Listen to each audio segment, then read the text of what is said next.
Hello everyone, welcome back to our channel Wonder Nest. সকলকে জানাই মহানবমীর প্রীতি শুভেচ্ছা ও অভিনন্দন।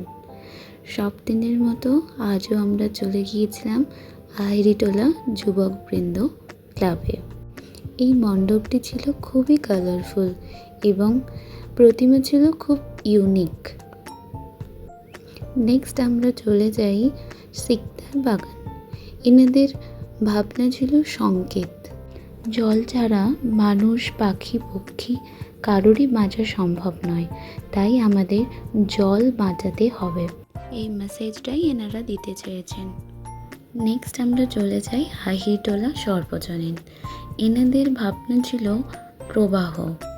অণু পরমাণু থেকেই জীবজগতের সৃষ্টি। এই অণু পরমাণুর থেকেই আমরা যে আজকের দিনে দাঁড়িয়ে আছি, এই সময় কিংবা জীবনের প্রবাহকেই এখানে মাইমের মাধ্যমে সুন্দরভাবে প্রকাশ করা হয়েছে। শেষে প্রতিমা দর্শন করে দিনটিকে উপভোগ করলাম।